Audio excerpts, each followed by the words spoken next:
Sir अभी आपके समय पे जो लोग फौज ज्वाइन करते थे और अभी जो लोग ज्वाइन कर रहे हैं, दोनों में सर क्या डिफरेंस आपको दिखता है? देखिए, जैसे देश बदली हुआ है, एक तरफ हमारी क्रिकेट टीम थी ना, जब मैं बड़ा हो रहा था तो पूरी क्रिकेट टीम में रॉयल्टी थी। नवाब पटौडी, ML जयसिम्हा हैदराबाद से, आबिद अली, महाराजा ऑफ बड़ौदा, गायकवाड़ के राजा, रॉयल्टी खेलती थी क्रिकेट। और अब आप देखिए, धोनी हेलीकॉप्टर शॉट, और एक नई जनरेशन आ गई है। वो हमारे ज़माने से कहा जाता था कि एक क्रिकेटर थे अशोक मनकड़, तो उनकी जो most aggressive stroke in his armoury was forward defence.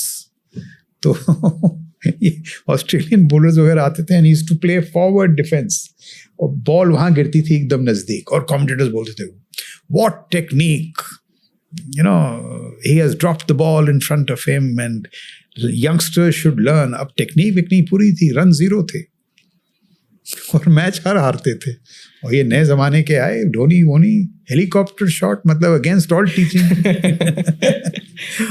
जब मैं बड़ा हो रहा था लोग कहते थे भाई इंडियंस की बिल्ट नहीं है फास्ट बॉलिंग करने के लिए। आपको याद होगा एक बॉलर थे Bishan Bedi, very good spinner, Bishan Singh Bedi, he used to open the attack.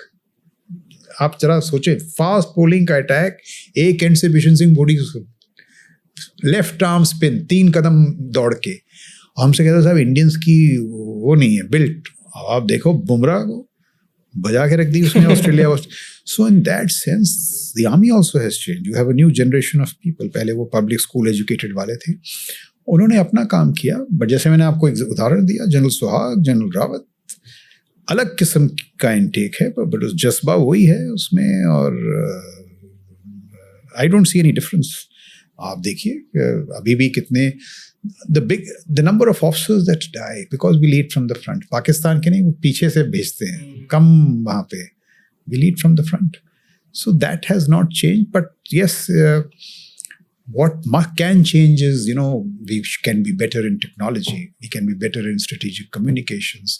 अब जो युद्ध का दायरा है वो भी बदली हुआ है, उसका चरित्र बदली हुआ है। So you have to have an understanding of geopolitics, technology. Henry Kissinger ने कहा है, you can not be a successful army officer unless you geopolitics flows in your veins. भू राजनीति की समझ, तकनीकीकरण का समझ की समझ। Future wars will be about artificial intelligence, they are already about ड्रोनरी।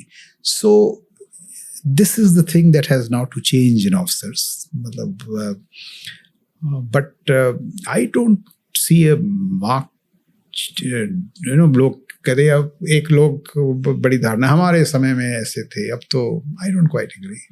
अलग हैं, आपसे अलग हैं। वो अब हेलीकॉप्टर शॉट मारते हैं, आपको पसंद नहीं होगा। कोर सेम है बट फ्लेवर अलग हो सकते हैं। बात वही है, बात तो वो है ना, जज्बा, विवेक, ओरिजिनलिटी, ये क्वालिटीज तो एकदम अलग ही। This is what keeps armies alive and nations alive. But yes, the army has to adapt to technology, emerging tech. देखिए खेल क्या बदली हो रहा है, कितनी तेजी से बदली हो रहा है। आप यूक्रेन देख लें, रशिया की 80% जो क्वालिटीज हैं, main and equipment, casualties, they have come not from enemy infantry, artillery or air power, they have come from drones. जब तक मैं था ड्रोन्स थे ही नहीं। They were not today they are a science, an art and a science, they're an arm. तो बड़ी तेजी से तब्दीली आ रही है जो युद्ध का चरित्र है। So these officers also have to change, you know, turn towards that. The challenges are growing. And secondly, जब मैं था, जब हम बड़े हो रहे थे, तो India was not in the big power league. हमसे उम्मीदें नहीं रखते थे। Now this we are an aspiring विश्व बंधु which has to play a very careful game between a challenged hegemon USA and a rising challenger China. अब इसमें विवेक चाहिए, इसमें बड़ी प्रतिभा चाहिए, to get the geopolitics right, to get the tactics right, operations right, strategies right. तो सोच अलग किस्म की, thinking and action. So our challenges have grown. We have to step up our whole game in national security. तो उस तरीके से जो है चीज़ें बदली हो रही।